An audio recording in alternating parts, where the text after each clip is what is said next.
Englishforall.id. Best solution for your test. Hai good learners, kali ini kita akan belajar structure section on TOEFL test. Alright good learners, sekarang kita akan belajar tentang present participles. So you need to be careful of present participle. Yuk kita simak pembahasannya berikut ini. Good learners, aku mau nanya nih, kalau good learners bisa masak nggak? Aku juga bisa dong, tapi aku bisanya cuma masak air aja good learners. Coba deh good learners perhatikan kalimat berikut ini. My mother is boiling water in the pot. Kalau good learners perhatikan, kalimat ini bentuknya present participle loh good learners. Jadi, apa sih present participle itu? Present participle adalah kata kerja atau verb yang berakhiran ing good learners. Contohnya adalah talking, playing, walking, kicking, dan yang lainnya. Kata kerja ini berada muncul setelah auxiliary verb yaitu are, am, dan is untuk memperlihatkan continuous action. Present participle ini sering digunakan untuk membentuk continuous tense good learners, jadi untuk membentuk yang sedang kita lakukan. Selain itu, present participles juga punya dua peran good learners. Yang pertama, perannya adalah sebagai verb, sedangkan yang kedua, perannya sebagai adjective good learners. Nah, sekarang aku mau jelasin peran present participle sebagai verb. Kata dalam bahasa Inggris yang berakhiran ing tentu sangat identik dengan kata kerja ya. Nah, kata kerja yang berakhiran ing ini harus didahului oleh bentuk kata kerja to be good learners. Berikut ini adalah bentuk to be untuk present participle dalam 3 tenses good learners. Yang pertama dalam tenses present, lalu dalam past tense, dan yang terakhir dalam future tense. Dalam present tense, to be-nya ada am, are, dan is good learners. Sedangkan dalam past tense, kita hanya punya 2 to be good learners, yaitu was dan were. Dan dalam future tense, to be-nya akan menjadi will be. Untuk lebih memperjelas lagi penjelasannya good learners, aku mau ngasih contoh dari present participle sebagai verb nih. Dalam contoh kalimat pertama, I am talking to myself. What a wonderful world. Dalam kalimat ini, present participle berperan sebagai present continuous ya good learners, karena coba good learners perhatikan to be-nya adalah am ya good learners.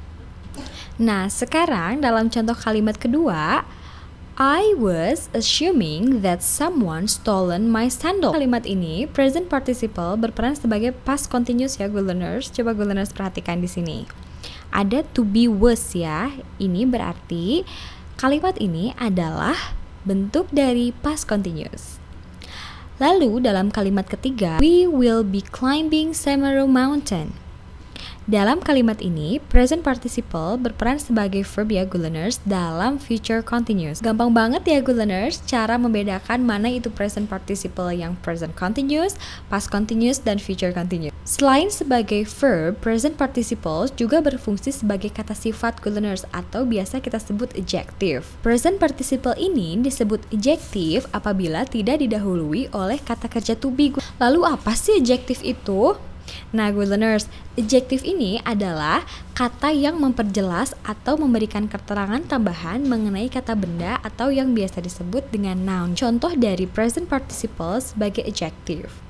Dalam contoh yang pertama, the man talking to his friend has a beard. Pada kalimat di atas, talking adalah kata sifat dan bukan kata kerja good learners. Karena talking ini tidak didahului oleh to be. Sedangkan kata kerja dalam kalimat ini adalah has. Nah, kita lihat lagi ya contoh kedua, present participle sebagai adjective. The dog waiting in the train station is Hachiko. Dalam kalimat ini, waiting bukan sebagai verb good learners, tapi sebagai adjective atau kata sifat yang memperjelas kata the dog yang sedang menunggu di stasiun kereta api. Kata kerja dalam kalimat ini adalah is good learners. Aku mau ngasih satu lagi contoh nih good learners. Dalam contoh ini, the princess sleeping because the curse gives an early sign to wake up. Pada kalimat di atas, sleeping di sini jelas bukan kata kerja ya good learners, karena sebelum sleeping tidak ada to be ya. Dan sleeping ini menjelaskan noun, dan nounnya adalah the princess. Kata kerja dalam kalimat ini adalah gives. Sekarang kita kerjakan latihan soalnya yuk good learners. The child Blah blah blah playing in the yard is my son. Kira-kira jawabannya yang mana, good learners? Ya, jawabannya adalah A, good learners. Kenapa ya? Penasaran nggak? Kok bisa A sih jawabannya? Yuk kita simak pembahasannya berikut ini. Nah, kalau good learners perhatikan, child di sini adalah sebagai subjek, good learners, dan mungkin kita akan mengira jika jawabannya adalah verb. Tapi kalau good learners perhatikan, opsi di sini tidak menyediakan jawaban dalam bentuk verb, good learners, karena verbnya sudah ada, yaitu is. Jadi jawabannya sudah jelas ya, yaitu A. Gimana good learners? Jawabannya benar kan? That's good. Kalau gitu, aku mau ngasih tips and tricks untuk mengerjakan soal structure. Tips yang pertama, good learners harus mencari verb pada soal terlebih dahulu. Yang kedua, good learners harus ingat nih kalau present participle bisa menjadi verb dan adjective. Yang ketiga adalah good learners juga harus mengingat nih kalau present participle sebagai verb harus diawali oleh to be ya, good learners. Dan yang terakhir, kalau present participle sebagai adjective tidak usah diawali oleh to be ya, good learners.